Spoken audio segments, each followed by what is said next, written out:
Hi guys, आज की इस वीडियो में हम बात करने वाले हैं मध्य प्रदेश के माननीय मुख्यमंत्री जी द्वारा चलाई गई एक स्कीम के बारे में, जिसका नाम है मुख्यमंत्री लाडली बहना योजना। जी हाँ दोस्तों, इस पूरी वीडियो में आज हम समझेंगे कि ये योजना क्या है, किन के लिए है, कौन कौन सी पात्रताएं हैं, कौन कौन सी अपात्रताएं हैं, क्या प्रोसीजर रहेगा, कैसे हमें आवेदन करना होगा, कैसे इस स्कीम का लाभ लेना होगा, कौन कौन इस स्कीम का लाभ ले सकते हैं, सारी जानकारी इस वीडियो में हम आज सुनने वाले हैं। और अगर आपको ये वीडियो अच्छी लगे तो दोस्तों के सामने शेयर भी कर दीजिएगा, ताकि मध्य प्रदेश के ज्यादा से ज्यादा महिलाओं तक की जानकारी पहुंच पाए, ज्यादा से ज्यादा परिवार तक की जानकारी पहुंच पाए, ताकि वो भी इस योजना का लाभ ले पाए और कोई भी पात्र व्यक्ति यहाँ पर इस योजना का लाभ लेने से वंचित न रह पाए। तो दोस्तों बने रहिए इस वीडियो के साथ में कि आज की वीडियो में हम इन्हीं सभी चीजों के बारे में जानने वाले हैं। तो hey guys, this is Ravikant Soyankar and you are watching interesting channel technical target. Let's start it. तो दोस्तों सबसे पहले हम बात करते हैं कि ये योजना क्या है, किसके लिए है और क्यों ये चलाई गई है। तो दोस्तों हम देखते हैं मॉनिटर स्कीम को और जानते हैं एक वन बाय वन सारी चीजों के बारे में। तो दोस्तों इस योजना का नाम है मुख्यमंत्री लाडली बहना योजना। तो दोस्तों इस स्कीम के तहत माननीय मुख्यमंत्री जी द्वारा बताया गया है कि मध्य प्रदेश में रहने वाली महिलाओं को कुछ आर्थिक सहायता दी जाएगी, जिसके बारे में हम इस वीडियो में यहाँ पर जानने वाले हैं।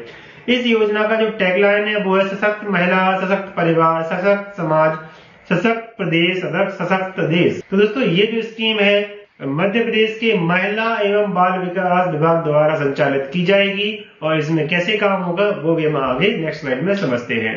तो अब बात करते हैं दोस्तों इस योजना का उद्देश्य क्या है। तो सिंपल सा इसका उद्देश्य है कि महिलाओं के स्वावलंबन एवं उनके आश्रित बच्चों के स्वास्थ्य और पोषण स्तर में सतत सुधार को बनाए रखना। मतलब जो गरीब महिलाएं हैं उनके बच्चों को और उनके परिवार को एक स्वस्थ पोषण मिल सके और उनका स्वास्थ्य अच्छा रह सके, इसके लिए कुछ आर्थिक मदद गवर्नमेंट यहाँ पे देना चाहती है। यही इस योजना का मुख्य उद्देश्य है।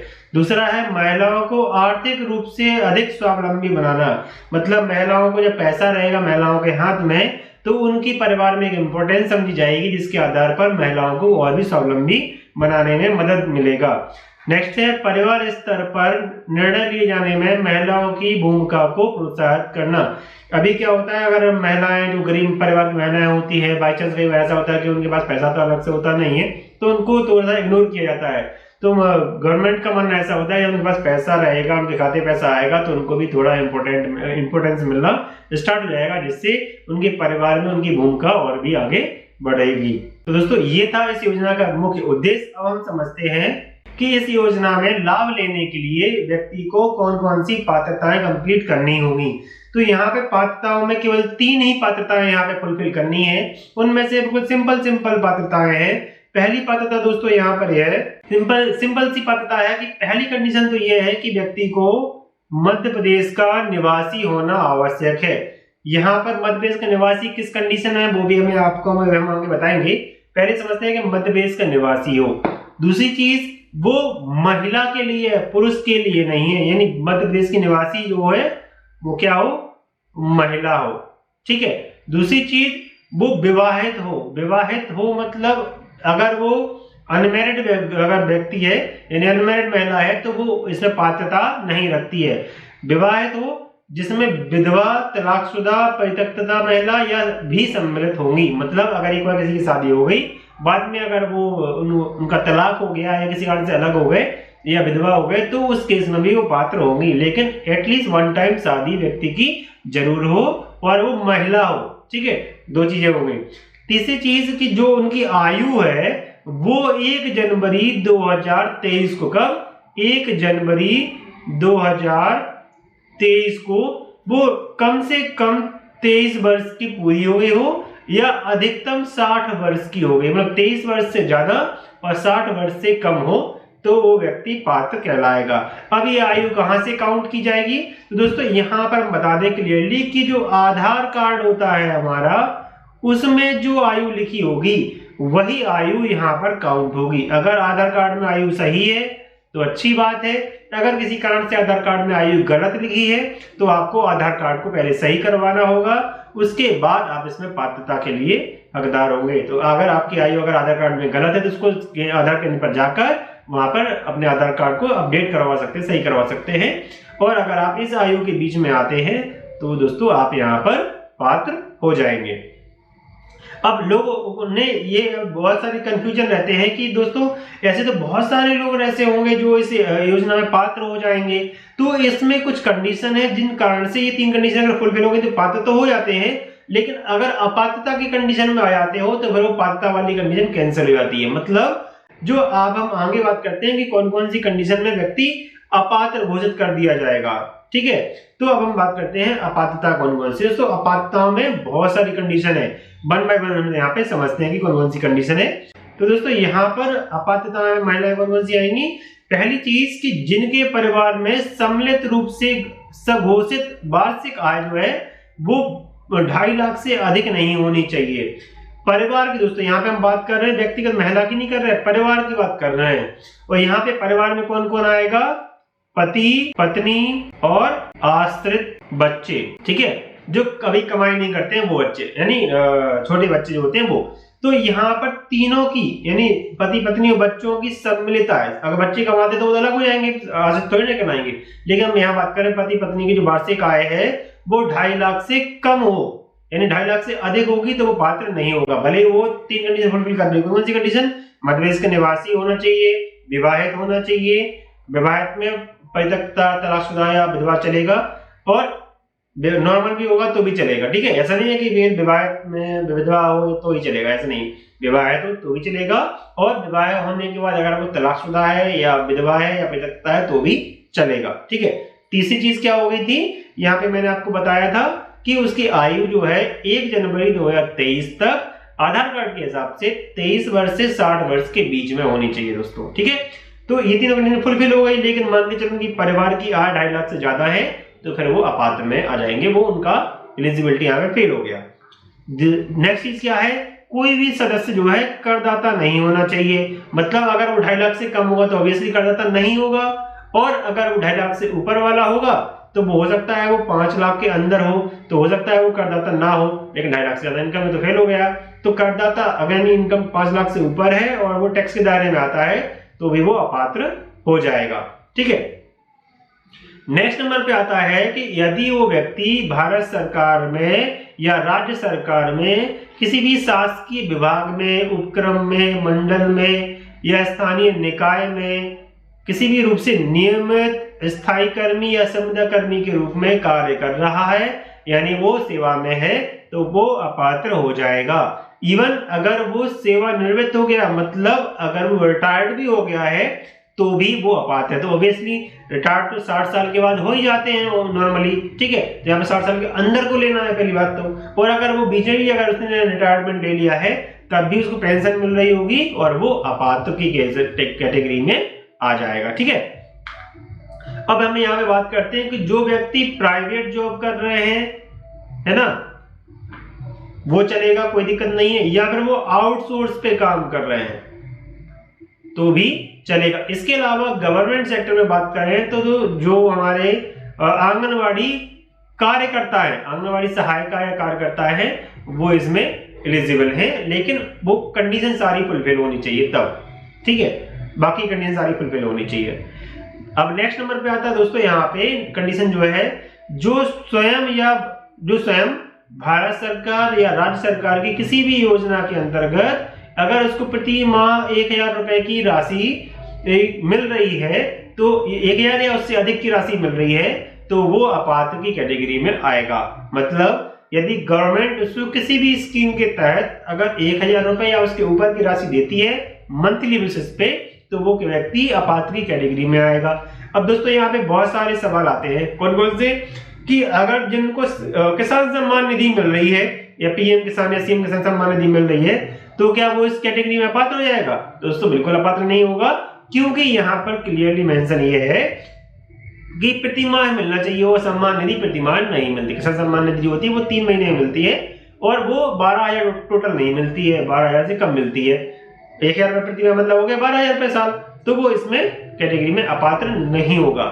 लेकिन अगर जैसे दूसरी कंडीशन आती है, कोई विधवा पेंशन किसी को मिलती है 600 रुपए, तो क्या वो पात्र होगा? जी हाँ, बिल्कुल पात्र होगा। उसको 600 रुपए पर मंथ मिलता है, लेकिन उसको पात्र की कैटेगरी में जब डालेंगे तो इस पर टिक करेंगे, आगे चल के आएगा ऑप्शन, तो उसमें जब टिक करेंगे तो इसमें प्लस 400 रुपए उसको और मिलने लगेंगे, तो टोटल मिला के उसको 1000 मिलना स्टार्ट हो जाएगा। मतलब 600 प्लस 1000 नहीं मिलेगा, 600 प्लस 400 मिलेगा, तो उसको 1000 रुपए मिलना स्टार्ट हो जाएगा। नेक्स्ट नंबर पे है ऐसे परिवार जिनमें कोई भी सदस्य वर्तमान में या भूतपूर्व यानी पहले सांसद या विधायक रहा होगा, तो उस घर की महिलाएं अपात्र हो जाएंगी। ठीक है, नेक्स्ट नंबर पे आता है जिनके परिवार का कोई भी सदस्य भारत सरकार या राज्य सरकार द्वारा चयनित मनोनीत बोर्ड निगम मंडल उपक्रम के अध्यक्ष या संचालक या सदस्य के रूप में पदस्थ है। कोई भी परिवार हो, घर परिवार बात फिर से वही हो रही है, पति पत्नी और आश्रित बच्चे की बात कर रहे हैं। तो अगर ऐसे कोई व्यक्ति इस उपक्रम में आता है तो व्यक्ति वो अपात्र हो जाएगा। नेक्स्ट नंबर पे आता है जिनके परिवार का कोई भी सदस्य स्थानीय निकायों में निर्वाचित जनप्रतिनिधि के रूप में क्या पंच या उप सरपंच को छोड़कर अगर कोई भी जनप्रतिनिधि रहा है तो व्यक्ति अपात्र हो जाएगा।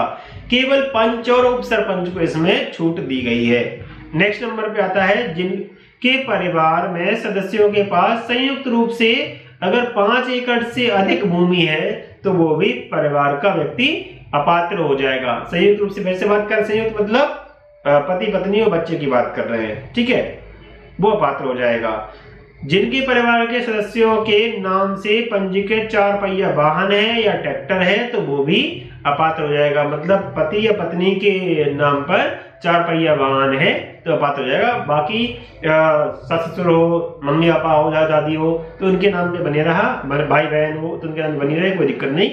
व्यक्तिगत मतलब उस महिला या उसकी महिला के पति के नाम पे या बच्चों के नाम पे गाड़ी नहीं होनी चाहिए, 4 व्हीलर या ट्रैक्टर नहीं होना चाहिए। ठीक है, अब दोस्तों समझते हैं कि आवेदन की प्रक्रिया क्या रहेगी, कैसे आवेदन करना होगा। तो सिंपल सा यहाँ पे स्टेप्स है कि सबसे पहले हमें फॉर्म ग्राम पंचायत में, वार्ड कार्यालय में या कैंप स्थल पर उपलब्ध किया जाएगा। मतलब गवर्नमेंट के द्वारा, यानी गवर्नमेंट के जो एम्प्लॉय होंगे उनकी टीम आपके एरिया में कैंप लगाएगी। जो कैंप ग्राम पंचायत में हो सकता है, वार्ड कार्यालय में हो सकता है, या उस गांव के किसी एरिया या वार्ड के किसी एरिया में हो सकता है। वहां पर आपको ऑफलाइन फॉर्म पहले दिया जाएगा भरने को, तो वो फॉर्म आपको भरना होगा और भर के आपको वहीं पर वापस से जमा करना होगा। जब जमा करोगे तो जमा करते वक्त महिला को स्वयं साथ में आना पड़ेगा। फॉर्म वो लेके आ सकता है, फॉर्म लेके या तुरंत वहीं पे भर के देना है, महिला को स्वयं साथ में आना है। क्यों आना है? क्योंकि वहां पर महिला की लाइव फोटो खींची जाएगी कैमरे से, जो आप वेब कैमरा लगा रहेगा या लैपटॉप का जो कैमरा होगा या मोबाइल का जो कैमरा होगा उससे लाइव फोटो निकाल के उसमें अपलोड की जाएगी।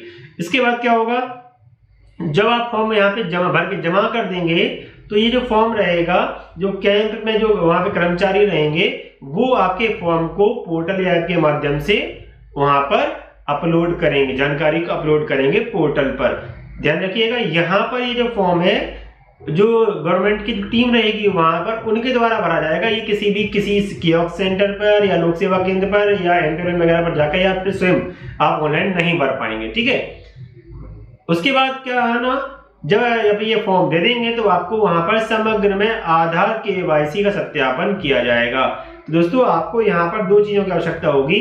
पहली बात तो क्या, आपको समग्र आईडी की आवश्यकता होगी। अगर जिनकी समग्र आईडी नहीं बनी है तो वो बनवा लें, और जिनकी बन गई है तो वो उसको KYC कर लें। KYC किससे होगी? आधार से लिंक करवाना KYC कहलाता है। तो वो आपका वहां पे KYC वहीं पर कर दिया जाएगा, आपको अलग से कहीं जाने की आवश्यकता नहीं है। चाहे तो आप अलग से करवा सकते हैं। KYC करवाने के लिए आप MP ऑनलाइन, CSC या किसी भी ऑनलाइन वाली शॉप पे जाके या फिर स्वयं अपने अगर सक्षम है तो स्वयं समग्र पोर्टल पे जाके KYC कर सकते हैं। अगर नहीं है तो भी कोई दिक्कत नहीं, आप वहाँ केंद्र पर जाके वही जो अपना जो कैंप लगेगा वहां पे जाके KYC करवा सकते हैं। KYC होने के बाद आप महिला का फोटो लिया जाएगा, वो अपलोड किया जाएगा और वहां पर चेक किया जाएगा कि आपका जो आधार कार्ड है वो बैंक अकाउंट से लिंक है कि नहीं और उसमें DVD सक्रिय है कि नहीं। ये ऑनलाइन जब पोर्टल में फिल करेंगे तब वहां बता दिया जाएगा कि एक्टिव है या नहीं।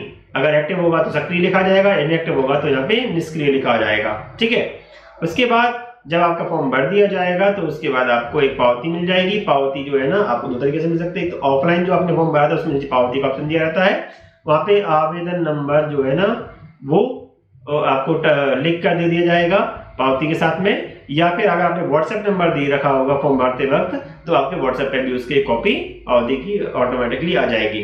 और इसके बाद क्या होगा, अंतिम सूची का प्रकाशन होगा। इसके उपरांत आपको जून माह से आपको पैसा मिलना प्रारंभ हो जाएगा। तो अब ये पूरी प्रक्रिया आपने सॉल्व समझिए, समझते हैं इसके स्टेप्स कैसे क्या रहेंगे।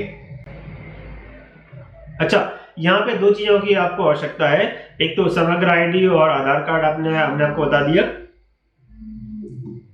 इसके अलावा आपके पास एक स्वयं का बैंक अकाउंट भी चाहिए, बैंक अकाउंट भी चाहिए। स्वयं का बैंक अकाउंट से मीन्स क्या है कि अगर आपका और आपके पति का ज्वाइंट अकाउंट खुला हुआ है बैंक में तो वो नहीं चलेगा, सिंगल अकाउंट होना चाहिए, इंडिविजुअल अकाउंट होना चाहिए और वो स्वयं का होना चाहिए। किसी भी बैंक में हो वो चलेगा, लेकिन वो स्वयं के नाम से होना चाहिए। दूसरी चीज, आपका अगर आधार कार्ड में मोबाइल नंबर लिंक है तो भी फॉर्म भर, बहुत अच्छी बात है। अगर आधार कार्ड में मोबाइल नंबर लिंक नहीं है तो भी आप फॉर्म भरवा सकते हैं, कोई दिक्कत नहीं है। आपका बायोमेट्रिक ऑथेंटिकेशन हो जाएगा और वहां से फॉर्म भर जाएगा। तो आपको केवल 3 चीजों की आवश्यकता है, समग्र आईडी चाहिए पड़ेगी, आधार नंबर चाहिए पड़ेगा और बैंक अकाउंट चाहिए पड़ेगा। लेकिन ये फॉर्म भरा जाएगा जब उस टाइम पे आपको ये देखना है कि हमारा आधार कार्ड से हमारा बैंक अकाउंट से आधार कार्ड लिंक होना चाहिए और उसमें डीबीटी सक्रिय हो जाना चाहिए। अगर नहीं है तो आपको कुछ 6 दिन का टाइम दिया जाएगा, तो आपको 6 दिन का टाइम दिया जाएगा, 6 दिन में करवाना है। और अगर नहीं है तो करवाने के बाद फिर आपको वो फॉर्म जो है ना जब भर जाएगा उसको 6 दिन में करवाना पड़ेगा, अन्यथा आपके खाते में पैसा नहीं आएगा। तो वही हमने आपको बताया कि क्या क्या चीजों की आवश्यकता पड़ेगी। दस्तावेज में केवल 3 चीजें लगनी है आपका, या तो समग्र आईडी या परिवार आईडी अगर आपके पास है तो वो साथ में लेके जाएं, उसके बिना काम नहीं चलेगा। प्लस अपना आधार कार्ड की फोटो लेके जाएं, क्योंकि उसमें आधार कार्ड नंबर जो दिया रहेगा वो उसमें डाला जाएगा। प्लस एक मोबाइल नंबर चाहिए पड़ेगा, वो आधार कार्ड से लिंक वाला नंबर है तो बहुत अच्छी बात है, नहीं है तो कोई दूसरा नंबर लेके जाएं, वो भी आपका वहां पर चल जाएगा। तो इन 3 चीजों के अलावा कोई भी डॉक्यूमेंट आपसे नहीं मांगे जाएंगे। इवन जो अपात्रता की कंडीशन है अगर आपको चेक करनी है तो भी उस घोषणा के आधार पर चेक होंगी आपको, जैसे जमीन कितनी है, गाड़ी है कि नहीं है, या नौकरी में है कि नहीं, उसके लिए कोई दस्तावेज नहीं मांगा जाएगा। ठीक है, स्व घोषणा के आधार पर सारी चीजें काम करेंगी। स्व घोषणा मीन्स जो महिला है वो खुद से टिक करके हस्ताक्षर करके आपको देगी। अब आवेदन से पूर्व कौन-कौन सी तैयारी होनी चाहिए वो भी हमने आपको अभी बताया है जस्ट, कि आवेदन जब भरेगा तो उसके पहले क्या क्या होना चाहिए कि आपके पास एक समग्र आईडी होनी चाहिए। समग्र आईडी के साथ साथ समग्र में आधार केवाईसी हो जानी चाहिए। अगर पहले हो गई है तो बहुत अच्छी बात है, नहीं हुई है तो आप उसको भी करवा सकते हैं, और आप चाहो तो जो कैंप लगेंगे वहां पे भी जाके करवा सकते हैं सेम टाइम पे। बिना केवाईसी के आपका जो है आवेदन उसमें नहीं हो पाएगा। इसके बाद व्यक्तिगत बैंक खाता होना अनिवार्य है, और बैंक खाते में आधार कार्ड लिंक होना और डीबीटी सक्रिय होना अनिवार्य है, अन्यथा पैसा नहीं आएगा। फॉर्म भर जाएगा लेकिन पैसा नहीं आएगा। अब यहाँ से महिला से क्या क्या अपेक्षाएं हैं, तो अपेक्षाएं 2 कंडीशन में है, एक तो कैंप से पूर्व और कैंप स्थल पर। तो कैंप से पूर्व समझ लेते हैं क्या क्या है कि कैंप से पूर्व क्या 3 चीजें करवानी है। एक तो आपको समग्र आईडी में अपना केवाईसी करा लेना है, पहले से करवा लेना ताकि आपको एंड टाइम पर दिक्कत ना आए। ये केवाईसी जो है आप किसी भी एमपी ऑनलाइन, सीएससी या लोक सेवा केंद्र या समग्र पोर्टल से इन 3 पर दुकानों पर जाकर, या फिर आप स्वयं समग्र पोर्टल पर जाकर अपना केवाईसी कर सकते हैं। सभी जगह टोटली मुफ्त है। समग्र पोर्टल पे करते हैं तो समग्र पोर्टल से आप खुद कर सकते हैं। बाकी इन 3 से करवाते हैं तो आपको इसमें कोई पैसा नहीं लगेगा, लेकिन एमपी ऑनलाइन वालों, एससी वालों को गवर्नमेंट की तरफ से कुछ पैसा यहाँ पर दिया जा रहा है एक सेवा शुल्क के तौर पे, लेकिन आपको अलग से कुछ भी नहीं देना है। नेक्स्ट नंबर पे आता है कि आपको स्वतंत्र यानी स्वयं के नाम पर एक बैंक अकाउंट होना चाहिए। नहीं है तो आप खुलवा लीजिए बैंक में जाकर। तो आप जब बैंक में जाएंगे, बैंक अकाउंट खुलवाएंगे, तो उसी टाइम पे बोलिएगा कि हमारा जो आधार कार्ड है उसको भी यहाँ पर लिंक कर दीजिएगा और डीबीटी भी इनेबल कर दीजिएगा सेम टाइम पे जब आप अकाउंट खुलवाते हैं। और अगर अकाउंट ऑलरेडी खुला हुआ है, आपका आधार कार्ड लिंक नहीं है, तो वो भी जाके अभी करवा सकते हैं। ठीक है, पहले से खुला है तो उसमें भी करवा सकते हैं, नहीं खुला है तो अभी आप खुलवा सकते हैं। नेक्स्ट नंबर पे है ये अकाउंट कैसे खुल सकता है, तो आप नजदीकी बैंक शाखा में भी जा सकते हैं, या फिर उसके कियोस्क सेंटर पे भी जाकर जो जैसे SBI के या अदर बैंक के कियोस्क होते हैं वहां पर जाकर भी अपना अकाउंट खुलवा सकते हैं, इंस्टेंट खुल जाएगा। नेक्स्ट नंबर आता है आप कैंप पर जब पहुंचेंगे, जो कैंप लगेंगे 25 तारीख के आसपास से, तो उस टाइम पे आपको क्या क्या करना पड़ेगा। तो आपको वहां पे अपनी समग्र आईडी लेके जाना है, आधार कार्ड लेके जाना है और स्वयं जाना है महिला को, क्योंकि उनकी खुद की फोटो खींचेगी। और इसके अलावा कुछ भी आपको लेके आने की आवश्यकता नहीं है। वहां पर आपको फॉर्म भरा जाएगा और फॉर्म भरते फोटो निकाली जाएगी, उसके बाद आपको पावती दे दी जाएगी। तो ये पूरा स्टेप जो रहेगा केंद्र स्थल पर रहेगा। अब बात करते हैं कि केवाईसी की कहां पर हो सकती है। तो हमने ये आपको बता दिया ऑलरेडी कि लोक सेवा केंद्र, एमपी ऑनलाइन, CSC या समग्र पोर्टल पर जाकर स्वयं से कर सकते हैं। अच्छा, समग्र पोर्टल पे करने का या किसी इन पे कहीं से भी अगर जब आप केवाईसी करेंगे तो आपको यहाँ पे दो चीजें ध्यान रखनी है। यहाँ पे दो कंडीशन आती है कि पहली बात कि आपका मोबाइल नंबर समग्र में पहले से नहीं है, ठीक है, मोबाइल नंबर समग्र में नहीं है, तो आपको वहां पे मैन्युअली नंबर एंटर करने का ऑप्शन मिलेगा, ठीक है, कि आप वहां पे नया मोबाइल नंबर डाल सकते हैं। अब वो मोबाइल नंबर दोनों में से कोई भी हो सकता है, जो आधार कार्ड से लिंक है अगर वो है तो वेल एंड गुड, और अगर नहीं है तो आप न्यू नंबर भी वहां पर दे सकते हैं। अब बात आती है जब केवाईसी करते हैं तो वहां पे दो बार आपको ओटीपी आता है। एक तो जब नया नंबर डालोगे तो ओटीपी आएगा, है ना, या पहले से नंबर डाला है उस पर ओटीपी आएगा। और अगर आपका नंबर पहले जो डला हुआ था वो नंबर चेंज हो गया है, वो बंद हो गया है, तो अब नया नंबर भी वहां पे डालने का आपको ऑप्शन मिलता है। तीसरी चीज, अब आपको आधार का ओटीपी भी, आधार से वेरिफिकेशन करने के लिए भी एक ओटीपी का ऑप्शन है। तो अगर आपका आधार कार्ड में मोबाइल नंबर लिंक नहीं है, वहां पे भी नहीं है, तो आपको वहां ओटीपी की जगह पे दूसरा जो ऑप्शन मिलेगा वो मिलेगा बायोमेट्रिक का, ठीक है। तो बायोमेट्रिक से आप थंब इंप्रेशन लगा के वहां पे अपना केवाईसी कर पाएंगे। और फिर जब आपका फॉर्म भरेगा, लाडली बहना योजना का जब फॉर्म भरेगा, तो वहां पर जो ओटीपी आएगा वो इस नंबर पे ना आके, क्योंकि यहाँ पे आधार कार्ड में तो आपका ही नहीं है, तो वहां पे जो ओटीपी आएगा वो आप जो यहाँ एंटर करवाएंगे ना मैनुअली, उस नंबर पे ओटीपी आएगा, तो वहां पे भी आपका फॉर्म भर जाएगा। मतलब आपके आधार कार्ड से आधार कार्ड में मोबाइल नंबर लिंक है तो भी अच्छी बात है, नहीं है तो भी आपका फॉर्म भर जाएगा, कोई दिक्कत नहीं, केवाईसी भी हो जाएगी। अच्छा, दूसरी कंडीशन यहाँ पे क्या आ रही है कि कई लोगों का जो डेटा है वो मिसमैच हो रहा है। मिसमैच में के केस में क्या होगा कि आपका समग्र में डेटा अलग है और आधार में जो है वो अलग डेटा है। तो इस केस में क्या होगा, तीन चीजें इसमें चेक की जा रही हैं। एक तो चेक किया जा रहा है आपका नाम, दूसरा डेट ऑफ बर्थ, और तीसरा किया जा रहा है जेंडर। ये तीन चीजें चेक हो रही हैं वहां पे, एड्रेस से कोई लेना देना नहीं है। अब अगर ये तीनों चीजें उसमें सेम है तो वो केवाईसी आपकी सेम टाइम पर कंप्लीट हो जाएगी, कोई दिक्कत नहीं आएगी। अगर इनमें कुछ भी मिसमैच होता है तो उसकी रिक्वेस्ट जो है वो जाएगी जो हमारे वार्ड प्रभारी होते हैं, प्रभारी, उनके पास जाएगी, या पे हमारे जो पंचायत में जो प्रभारी होते हैं कैंप में, वो उनके पास जाएगी। तो उनको अप्रूव करना होगा अपने लॉगिन से। जब वो अप्रूव कर देंगे तो उसके बाद 24 घंटे के बाद फिर अपना बाकी का केवाईसी अपडेट आपका डन हो जाएगा, उसके बाद फॉर्म भर पाएंगे। मतलब अगर मिसमैच होता है तो आपका केवाईसी तुरंत नहीं हो पाएगा, ठीक है। अब इसमें कुछ FAQs हैं जो भी हम आपको यहाँ पे बात करने वाले हैं कि कौन कौन से डाउट्स हो सकते हैं, क्या क्या कंडीशन हो सकती है। पहली चीज तो है, यदि समग्र परिवार सदस्य आईडी नहीं लाए तो क्या होगा। तो इस केस में क्या होगा कि आपको समग्र परिवार आईडी लाना आवश्यक है, उसके बिना आपका फॉर्म नहीं भरा जाएगा। तो पहले आप परिवार आईडी को अगर नहीं है तो पोर्टल पर जाकर वहां पर सर्च कर ले, आपको आईडी मिल जाएगी। और अगर नहीं बनी है अगर अभी आपकी आईडी, तो जल्दी से जाके, अभी टाइम है, फॉर्म बनना अभी स्टार्ट नहीं हुआ है, 25 तारीख बनेगा, इतने का टाइम है, तो अभी जल्दी से जाके अपनी समग्र आईडी नगर पालिका में या ग्राम पंचायत में जाके वहां से अपनी आईडी बनवा लें, ताकि आपका आगे जो टाइम आएगा फॉर्म भरने का वहां पे कोई दिक्कत ना हो। दूसरी चीज, यदि जेंडर गलत है तो क्या होगा, तो आपको जेंडर सही करवाने के लिए आपको जाना पड़ेगा आधार केंद्र, और वहां पर जाके आपको वैलिड डॉक्यूमेंट लगाकर जो भी रिक्वायर्ड डॉक्यूमेंट बता देंगे, तो उसके आधार पे आपका यहाँ पर जेंडर चेंज करवाना होगा आधार पोर्टल में। और उसके आधार के जब केवाईसी करेंगे तो उसके आधार पे समग्र पोर्टल में ऑटोमेटिकली सही हो जाएगा।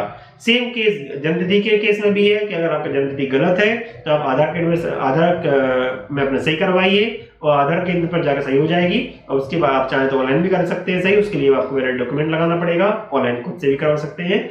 जब आपका आधार में हो जाएगा तो वो सेम डेट ऑफ बर्थ आपकी उसमें भी आ जाएगी, कोई दिक्कत नहीं। सेम अगर वैवाहिक स्थिति समग्र में गलत है तो उसको आपको ग्राम पंचायत या वार्ड कार्यालय में जाकर वैवाहिक स्थिति को सब कुछ सही करवाना पड़ेगा, अपडेट हो जाएगी। उसके बाद आप आइए अपना फॉर्म भरवा पाएंगे। समग्र में केवाईसी हो गया है लेकिन आधार खाते से नहीं जुड़ा है तो आपको ये बैंक संबंध शाखा में जाकर आपको सही करवाना पड़ेगा और वहां पर जाकर आपको एक फॉर्म भर देना होता है और वहां से वो आपका काम हो जाएगा। ठीक है, आधार बैंक खाते से जुड़ा है लेकिन डीबीटी सक्रिय नहीं है तो भी आपको बैंक शाखा जाकर आपको डीबीटी सक्रिय करवाने के लिए आवेदन देना पड़ेगा और वो आपका काम वहां पर हो जाएगा। अच्छा, इस केस में आपका फॉर्म तब भी भर जाएगा, पहले से करवा लेंगे वेल एंड गुड। अगर नहीं करवा पा रहे हैं किसी कारण से तो आपको फॉर्म भरने के बाद 6 दिन का टाइम और दिया जाएगा, उस दौरान भी आप इसको करवा सकते हैं, अदरवाइज फिर आपके खाते पैसा नहीं आएगा। अब दोस्तों ऐप या पोर्टल से फॉर्म कैसे भरा जाएगा इस बारे में समझते हैं कि इसकी पूरी प्रोसेस क्या रहेगी, स्टेप बाय स्टेप कि फॉर्म कैसे भरना है। सबसे पहले तो बता दें कि यहाँ पर टोटल जो मोबाइल ऐप या पोर्टल है वो 2 तरीके से बने हैं। एक तो बना है ये वाला lbadmin.mp.gov.in, ये बना है आपके जो गवर्नमेंट की जो टीम रहेगी एम्प्लॉय की उनके लिए रहेगा, और ये रहेगा पब्लिक के लिए ये वाला। तो पब्लिक इस पे केवल जानकारी को देख सकता है, ठीक है, आपत्ति दर्ज कर सकता है, पावती डाउनलोड कर सकता है, अंतिम सूची डाउनलोड कर सकता है, जानकारी दे सकता है, लेकिन आवेदन नहीं कर सकता। आवेदन कहाँ से होगा, वो आपको कैंप में जाना पड़ेगा और कैंप में जाने के बाद आपको वहाँ पे जो गवर्नमेंट एम्प्लॉय की टीम रहेगी वो आपका फॉर्म भर के यहाँ से सारे काम आपका कर पाएंगे। ठीक है, तो ये एम्प्लॉय के लिए है और ये आपके पब्लिक यूजर्स के लिए है। अब इस ऐप का यूज कैसे करना है दोस्तों, ये ऐप जो है प्ले स्टोर पे अवेलेबल हो जाएगी और उसका आप यूज कर सकते हैं, या फिर आप चाहो तो वेबसाइट के जो लिंक बताइए उसको यूज करके आप डायरेक्टली यूज कर सकते हैं। तो फ्रेंड्स अब हम समझते हैं कि इस ऐप का यूज कैसे करना है। तो अभी हम यहाँ पर सबसे पहले जो यूजर होगा, जो कैंप में आपकी जो टीम होगी वो अपना अपना आईडी पासवर्ड यहाँ पर एंटर करेंगे और एंटर करने का कैप्चा कोड डालेंगे और यहाँ पर साइन इन पर क्लिक करेंगे। जैसे ही साइन इन पे क्लिक करेंगे तो वो उनके पास उनका लॉगिन आईडी यहाँ पर शो होने लगेगा और उनके पास इस योजना के बारे में कुछ बेसिक इन्फॉर्मेशन आपको यहाँ पर देखने को मिलेंगी और यहाँ पर उनकी पूरी इन्फॉर्मेशन देखने को मिलेंगी। उनको डायरेक्टली यहाँ पर जो आवेदन भरे वाला जो ऑप्शन है इस ऑप्शन पे जाकर उनको क्लिक करना होगा। ये जो आवेदन भरे वाला जो ऑप्शन है दोस्तों, इस ऑप्शन पे जाकर उनको क्लिक करना होगा और जैसे इस पे क्लिक करेंगे तो उनके पास मेन स्क्रीन पे फॉर्म ओपन हो जाएगा। अब ये जो दोस्तों फॉर्म भरा है इसमें आपको यहाँ पर 2 ऑप्शन देखने को मिल रहे हैं कि पहला है समग्र आईडी और दूसरा दिया है समग्र परिवार आईडी। अगर जो आवेदक है वो अपनी समग्र आईडी लेकर आया है, अपनी स्वयं की मेंबर आईडी लेके आया है तो आप इस पर टिक करेंगे, और अगर वो परिवार आईडी लेके आया है तो आप इस पर टिक करेंगे। जैसे आप इस पे टिक करके आप अपने परिवार आईडी या समग्र आईडी इसमें प्रविष्ट करेंगे और कैप्चा कोड डालेंगे और आगे बढ़ने पे क्लिक करेंगे तो उनके समग्र डेटा का पूरा डेटा उठकर ये यहाँ पर आ जाएगा। ठीक है, आ जाएगा। तो जब ये आएगा तो यहाँ पूरे मेंबर की डिटेल आ गई। तो यहाँ पे जैसे मान के चलो ये पहला ऑप्शन देखें तो यहाँ पे दिया है आधार की यहाँ फोटो दिखेगी, उनका नाम दिखेगा, आयु दिखेगी, मैरिड है अनमैरिड है, वो है की स्थिति, gender, date of birth, KYC है कि नहीं और आवेदन का चयन करें, ना पात्र है कि अपात्र, दोनों कंडीशन यहाँ पे देखेंगी। तो यहाँ पे एक तो जेंडर उनका मेल है तो ये हो गए अपात्र, मतलब मेल के लिए ऑप्शन नहीं है। अब ये जेंडर में जैसे ये फीमेल है तो फीमेल होने की वजह से इनके पास ये चयन करने का ऑप्शन आ रहा है। दोस्तों हम जैसे इस पे चयन करेंगे, अगर एक परिवार में मल्टीपल लोग हैं जो पात्र हैं तो उनको आप एक एक करके चयन करके आप आगे बड़े पे फॉर्म करके फिर भर सकते हैं। एक का चयन करेंगे फिर फॉर्म भर देंगे, फिर दूसरे का चयन करेंगे फिर फॉर्म भरेंगे। आपको अलग से समग्र आईडी को स्प्रेड करवाने की जरूरत नहीं है। मतलब आपको अगर पुरानी आईडी चली आ रही है, दादाजी भी जुड़े हैं उसमें, मम्मी पापा भी जुड़े हैं, बच्चे भी जुड़े हैं, हम जुड़े हैं, सब जुड़े हैं तो कोई दिक्कत नहीं है। आप वहाँ पे आपको समग्र आईडी को स्प्रेड करवाने की आवश्यकता नहीं है, बस जिसका फॉर्म भर रहे हैं उसको सेलेक्ट करके आपको आगे बड़े पे क्लिक कर देना होता है।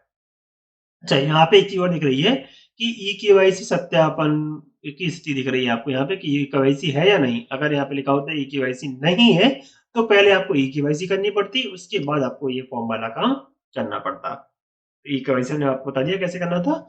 अभी हम देखना है इनका ई केवाईसी डन है, हम यहाँ पे टिक करके यहाँ पे आगे बढ़ने पे क्लिक कर देंगे। ठीक है, इसे आगे बढ़ने पे क्लिक करेंगे तो नेक्स्ट ऑप्शन जो खुलेगा उस ऑप्शन में हम देखेंगे कि यहाँ पे एक घोषणा आ रहा है कि स्वघोषणा आ रही है आवेदक के द्वारा कि घोषणा किया जा रहा है कि मैं घोषणा कर दी हूँ कि मेरे द्वारा 6 दिवस के अंदर बैंक खाता लिंक करा लिया जाएगा और डीबीटी सक्रिय करवा लिया जाएगा। मुझे यह भी ज्ञात है कि उक्त प्रक्रिया के बिना मुझे राशि का भुगतान नहीं किया जाएगा। क्यों ऐसा आ रहा है? क्योंकि यहाँ पर इनका केवाईसी सत्यापन था, लेकिन इनका आधार कार्ड में आधार लिंक नहीं है और साथ में डीबीटी भी सक्रिय नहीं है। इनको ये दोनों जाके करवाना पड़ेगा। अगर पहले से अगर हो चुका है, ये आधार कार्ड लिंक भी हो चुका है और डीबीटी भी हो चुका है, तो यहाँ पर है लिखा आ जाता। ठीक है, यहाँ पे भी है लिखा जाता है। ठीक है, अभी आ रहा नहीं है, नहीं मतलब इनको ये करवाना पड़ेगा, इसलिए ये घोषणा इनको भरवा के फॉर्म को आगे बढ़ जाएंगे। जब आगे बढ़ेंगे तो यहाँ पर वो अब पात्र की कंडीशन पूछ रहे हैं। तो यहाँ पे ये सारी कंडीशन को जो अभी वन बाय वन पढ़ के बताई थी, वो सारी कंडीशन को यहाँ पे पढ़ के सही पर टिक करना अनिवार्य है, अगर वो कंडीशन को फुलफिल करते हैं तो। अगर इनमें से कोई भी कंडीशन फुलफिल नहीं कर पा रहे हैं तो वो व्यक्ति का फॉर्म नहीं भर पाएगा। ठीक है, तो आपको यहाँ पर समझना है और सारी चीजों को करके देना है, टिक करना है। और ये टिक जो है ना, आप आवेदक की स्व घोषणा के आधार पर दे रहे हैं, उनकी इसकी एवज में कोई भी डॉक्यूमेंट लेने की आवश्यकता नहीं है। महिला ने कह दिया कि मेरे पास जो है ना 5 एकड़ से कम जमीन है, चल जाएगा। महिला ने कह दिया कि हमारी 2.5 लाख से ज्यादा इनकम नहीं है परिवार की, चलेगा। हमें उनसे कोई भी डॉक्यूमेंट लेने की आवश्यकता नहीं है, ऐसा हमको स्पेशल बताया गया है।